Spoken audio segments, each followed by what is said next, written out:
Wow. The music, the stories, the testimonies. So it's a huge blessing. And I stepped outside for a few minutes to grab some water, and it is very, very hot outside. So even those of you who are feeling warm in here, it's really not warm compared to what's out there.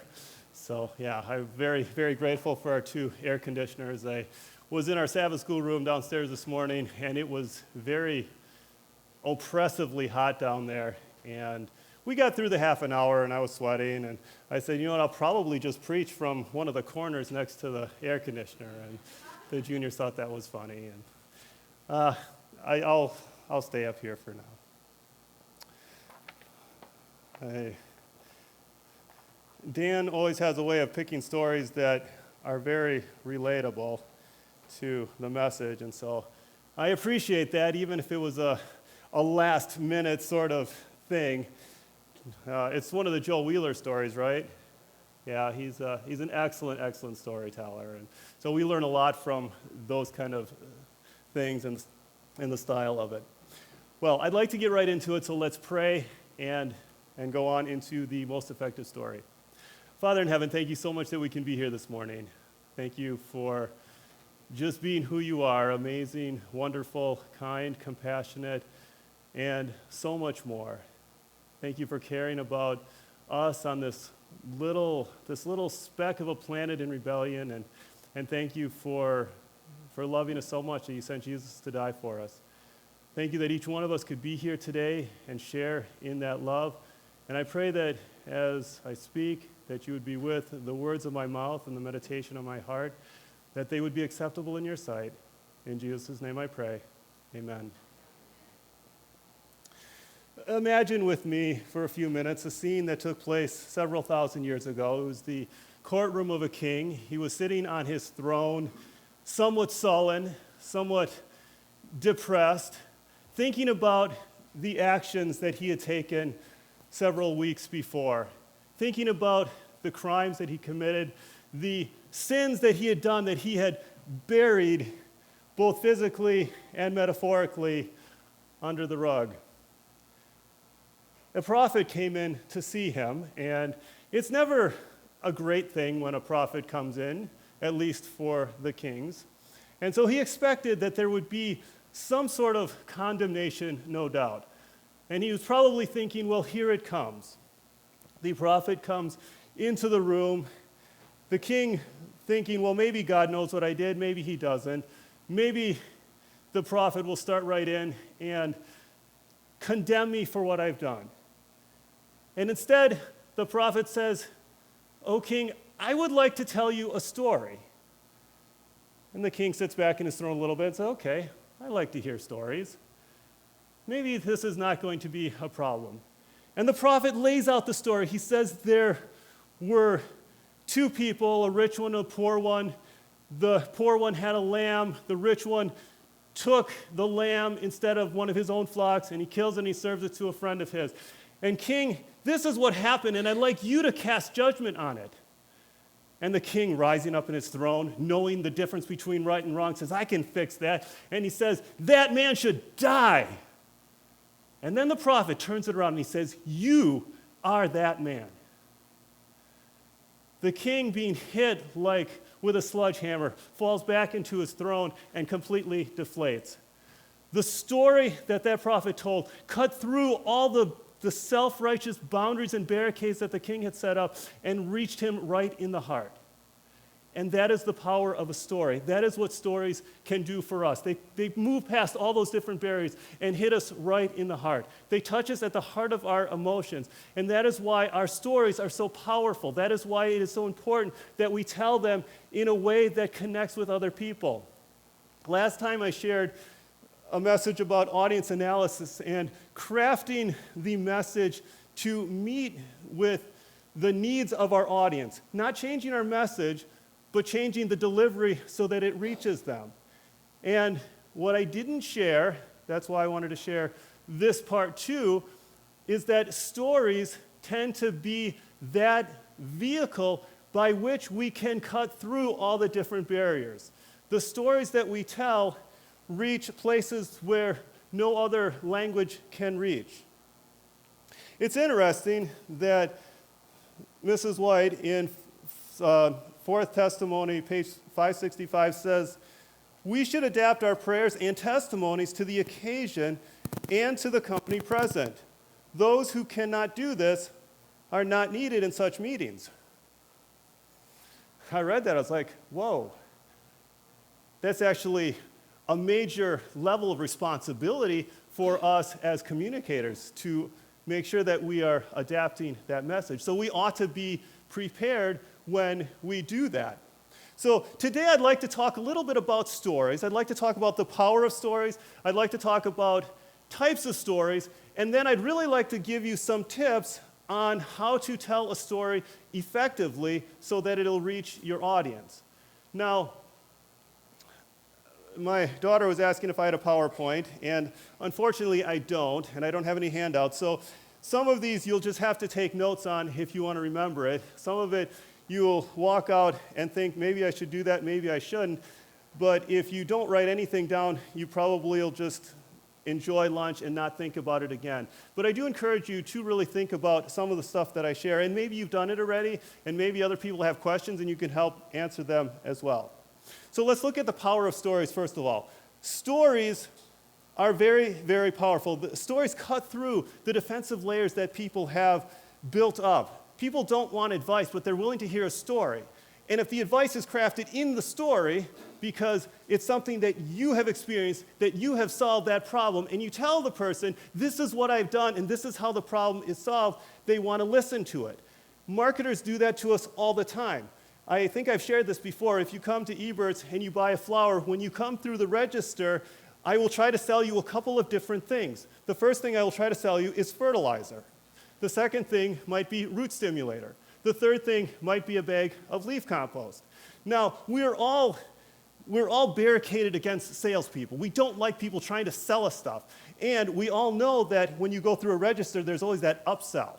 And these people probably work under commission, and if they can get something else into your shopping cart, then they're going to go home and have an extra party. But anyway, they'll have a better time if they can get that into your cart. And so you're very resistant to that. So you're like, no, I don't want that. So what I will do is I will ask you, do you have fertilizer? And if you say no, unfortunately, that's like waving a piece of raw meat in front of a dog. I'm like, yes, I've got you now. Because I will tell you that you need it, because your plants need food. If you don't feed them, they will die. That's what happens. And you're like, well, but it's a really high-quality plant, right? Well, no, you can have a very high-quality, say, a pet horse or a pet dog, but then you don't feed it and it'll die. Whose fault is that? Is it the breeder's fault? No. If you don't feed something, it will die. Every living thing needs some kind of food. So I'm like, here it is. The same with your tree or shrub. You bring that through. You need something, a root growth hormone, to get it started and going quicker. And if you are still somewhat resistant, I will tell you, okay, so this is the product that I use on my flowers. When I didn't use it, they were not as good, and now they are bigger, they are more beautiful, they are stronger because I use this. And then 9 out of 10 times you're like, okay, I will try it. And me as the cashier, I say, yes. My plants are going to a beautiful home, someone who loved them and take care of them as I would. And that's important to me because I don't like to send them off to a death house. I get some people, they come back in, and I was helping a guest a couple of weeks ago. She was looking at some baskets, and I said, well, what are you looking for? And she said, well, I need to replace some of them that have died. And she said, well, yeah, I'll take these. These are pretty. I said, but do you want some help on how to keep your baskets looking better? And she said, no, I'll just buy new ones when mine die. So, yeah. You know, as a salesperson, you still sell the product, but you're like, no, I'm sorry, little guys, you're going to do good. Yeah.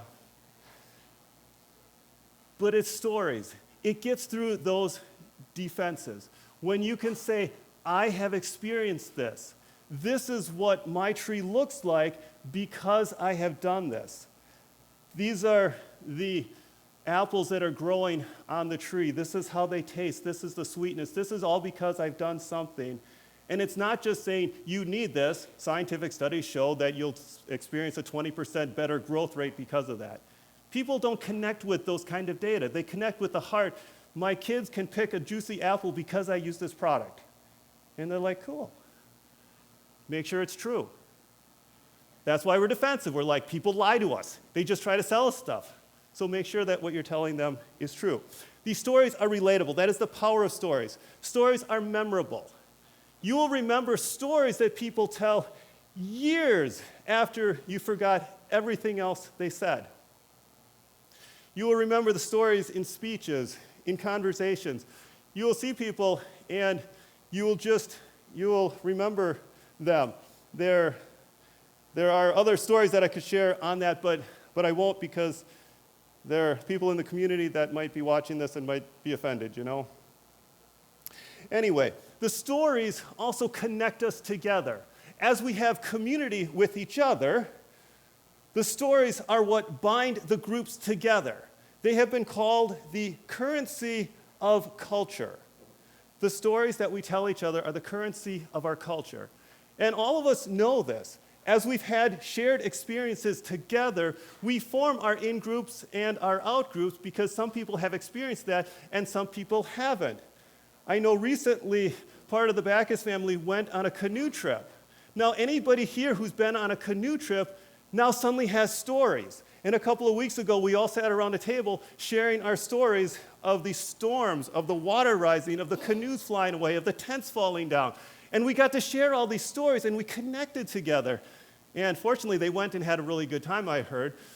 But these are the things that connect us as a group because we have these shared stories. Now, families that are together, they will have these shared stories. And churches that are together have shared stories. And anytime you get together in a group, what do? You swap stories. Hey, remember the time when so-and-so did this? Oh, remember when that person, they tripped over and they got punch all over their face? And, we remember these things and we share them. They bind us together. They are the currency of our culture. This is the power of stories in keeping us together, in getting through the barriers, and in being memorable for practically forever. There are different types of stories that we tell. There are the short anecdotes. There are the longer stories. There are the parables. There are allegories. Some of them are true. Some of them are fiction.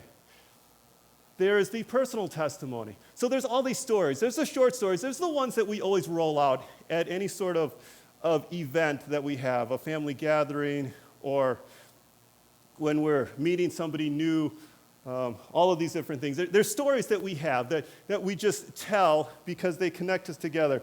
Stories such as,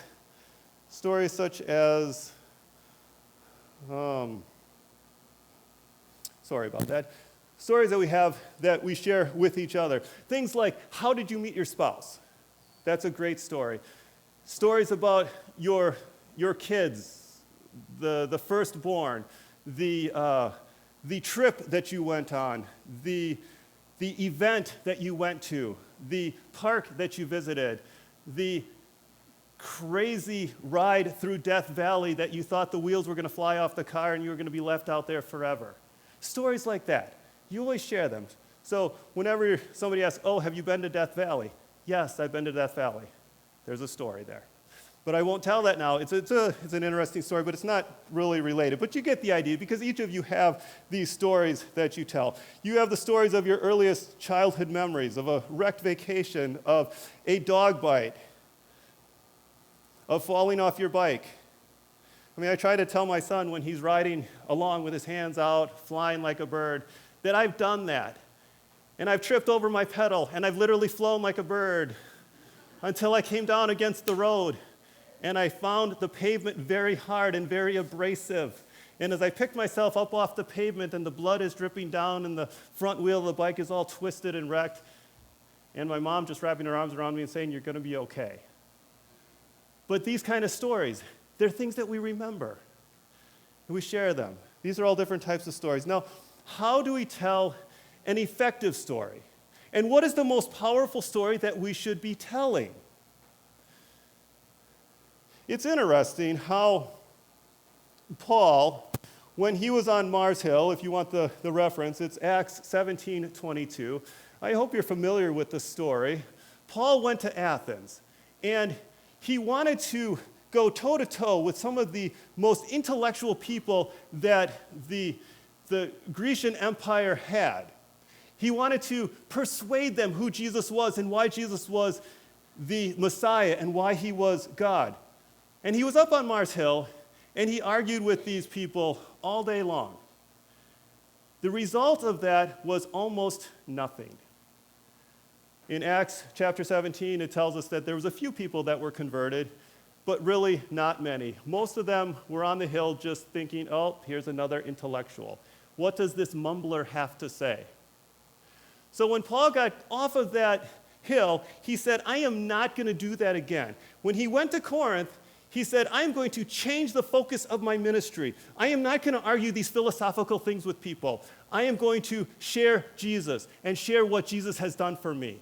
It says in 1 Corinthians 2, chapter 2, I desire to know nothing except Jesus and him crucified. His focus changed. He said, I'm not going to do it with fancy words. I'm going to do it with my personal experience. I'm going to do it with how Jesus has changed my life. And that is probably the most effective story we can tell because it is true, it is relatable, and it is transformative. And we need to be telling people a story that will change their life. There are ways to do it because it doesn't just happen automatically.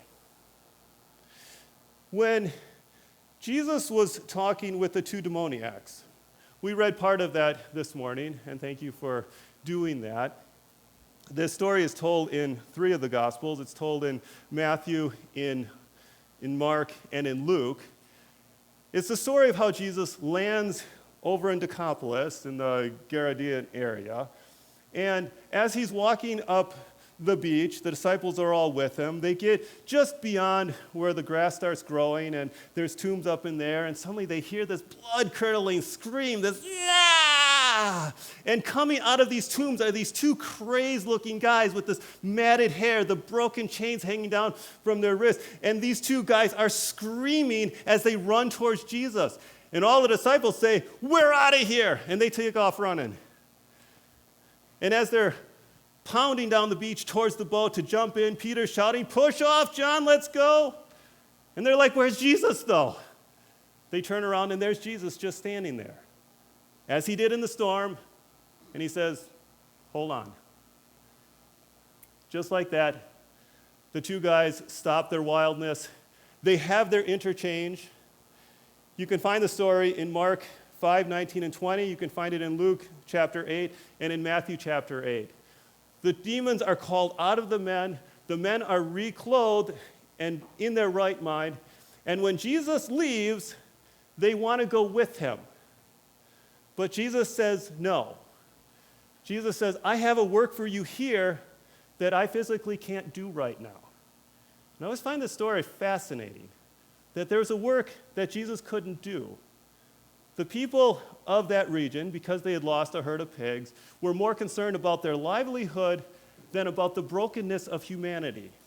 The 2 men that were restored were of significantly less value to them than the 2,000 pigs that ran into the ocean. Tragic, a very tragic view. Sometimes we probably feel that way, and I hope we don't. The value of people is far beyond whatever personal loss we may incur because of our witnessing efforts.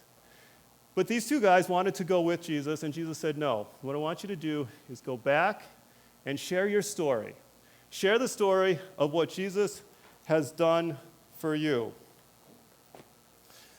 Again, let me read this here in Mark chapter 5, verse 19. And he did not let them go, but he said to them, go home to your people and report to them what great things the Lord has done for you and how he had mercy on you. Share your story, share your testimony, share how your life was changed because of your encounter with me, is what Jesus told them.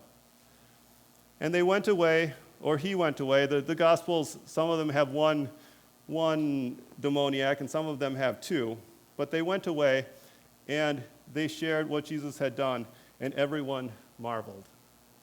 And later on, we read that Jesus came back to the Decapolis area, and the people all came out just flocking to meet him because of these two guys' witness.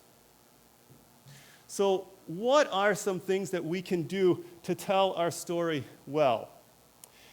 I went to the library and I got a book. Some of you may have heard of The Moth. I had never heard of it, which is kind of sad. Has anybody heard of The Moth? It's a storytelling group. I was sharing this with Pastor Fetrick a couple of weeks ago, and he's like, oh yeah, I listen to the Moth Radio Hour all the time. And he talked about different things. I was like, cool. So these are legit. So I got this book. It's written by 4 people, Meg Bowles, Catherine Burns, Jennifer Hickson, and Sarah Austin Jennis. Oh no, 5th person, Kate Tellers. It was copyrighted in 2022, and it's called How to Tell a Story. I got it at the library because it's a rather expensive textbook type thing. Free fact, the library is a great place. So, the first thing in telling a story, each of us has a story. Every single person here today has a story. And that's the first thing that you have to realize. You have a story. No matter how boring your life may be, you have a story. And you need to figure out where that story is, and then you can move on. What is your story? How did you have an encounter with Jesus, and how did it change your life? How have the multiple encounters you've had with Jesus fit together in the overall arc of knowing him and being a follower of him? So everybody has a story. It's your job to find it. And as you think about this story, and you think about the testimony that you have, some things that you should think about. Why are you a Christian? Why did you come to this church? What experiences have you had with Jesus? How is your life different? So these are all questions that, as you think about this later, ask yourself these questions. And as you ask yourself these questions and answer them, then you will come up with information that will go into your story. So first of all, each of us has a story. Secondly, to develop your story, there are some techniques that you should use, or you could use. It's effective. First of all, start by writing down various memories that you have. The authors of the book call it mining for information. Write down different things that you've had. You won't use them all. Some of us call this brainstorming. But you write down all these different things. What encounters have you had? What divine appointments have you made? What kind of experiences have you had that could go into your testimony, and how they all relate together? The second part of developing your story is establish the foundation of your story. What is the story's arc? And what we mean by that is the arc of where you are to what you become. There ought to be a change that you see. You should not be the same person in the beginning of the story as you are at the end. That is the arc. You should find what that is. And when you find that, then you develop one key sentence that is what your story is. In speech, we call it the central idea. In English, we call it the thesis statement. But there's one statement that's going to be the determining for your story. This is what my story is. I met Jesus, and he has changed my life. So everything has to be related to what your key story is. After you start looking at that and brainstorming, you're going to try to come up with details. Now, the problem with details are that they're not all related to your story sentence. We have to be very careful about what we include versus what we exclude. And you probably are aware of this. If you put in the wrong details, the audience may be excited, they may like to hear that, but it distracts from the overall story. So when you're telling a story and then you're like, oh, but this reminds me of this, and you run down that little bunny trail, your audience goes, whoa, whoa, whoa, where are you going with this? And yes, it's hard. I do it all the time. Those of you who have listened to me, those of you who have been in class with me, those of you who have been around me, I run down these rabbit trails. But that's part of not being prepared for the story. So when you are giving your testimony, make sure that it's prepared so that you're not running down little rabbit trails, which will distract your audience from what they need to hear about your experience with Jesus. The next thing that you should look at as you develop your story are the materials that you use. What scenes are you going to set up? What are the details that you're going to include, and are there backstories that you need to include as well? The fourth is to magnify emotion. Sometimes when we tell events that happen, we recite them as if we were reading one of the old phone books, or maybe reading the manual to assemble an IKEA chair. We share them in a very factual sort of way. But it's not the facts that your audience will connect with. It is the emotions that you experience during these stories. So were you afraid? Were you excited? Were you passionate about something? Were you feeling blessed? Make sure that you allow that emotion to come through, because that's what your audience will connect with you on, and that's how they will remember what you've shared, and that's how it'll change their lives. Because as we connect with an emotional connection, then all the different hormones, the chemical hormones that fire off in our brain, all come together and help us to remember and give us the impetus to make changes. If we can't connect on an emotional level, then we tend to disregard all the factual information as maybe good for someone else, but it doesn't apply to me because I can't relate to it. So in order for your story to really be effective, the audience has to feel that emotion that you have with that story. So magnify it. Not necessarily in a crazy sort of way, but make sure that that element is there. Let the audience feel what you feel. One quick word about humor. Humor is a very powerful thing, and it is very useful to break the tension of a moment. But make sure you use it intentionally and don't try to shoehorn it in, because if you have a very intense moment that needs to remain intense and then you crack a joke in there, your audience will feel this emotional confusion with, should I feel this way or should I feel that way? So how should I feel about this? And so don't do that to them. But if you've built up a very tense moment and then you drop some kind of humor, an example that the book gave was a gentleman who was calling 911 because a thief had broken into his house. They had a physical altercation, and he's only like 14 or 15 at the time that this happened. And as he looked out the window and the thief was running across the parking lot, he felt like he was fast enough to go and catch him. So he's on the phone with 911, and he says, I can catch this guy and stop him. And he runs out the door, and the line goes dead because he was not on a cell phone. And so he builds up to a passionate moment, the line goes dead, and you're like, oh, yeah, he was still on the landline, and he couldn't call 911. That provides some emotional release, but it still keeps you in that passionate moment of wondering what happens as he runs after the thief. The fifth part of developing your story is deciding on the structure. How do you want your story to flow? Do you want to do it as chronological? This is where I started as an 8-year-old, and this is how my story went forward. Do you want to start at the point of your baptism and then share some other encounter? Do you want to start present day? Do you want to start in some sort of very down, depressed moment and then look back or look forward, look around? How do you want your story to go? Decide which way. You want it chronological? Do you want it as a flashback? Do you want to frame it in a callback sort of way where you reference one story and then at the end you re-reference it? How do you want to do it? What kind of lens do you want to look at your story through? Do you want to look at it through the lens of you when you were a child? Do you want to look at it through the lens of you as now, before you had some sort of major life event? What lens are you going to look at your story? Number 6, as you develop your story, how you begin and end your story make a big difference. You want your beginning to be very clear and you want your end to be very clear. Really think about that. A lot of us, when we tell stories, we have the center of the story and we're really excited about it because we know what that's like, but we don't take time with the beginning and the end, and we kind of just muddle around, we get the good stuff, and then we stumble off and go away.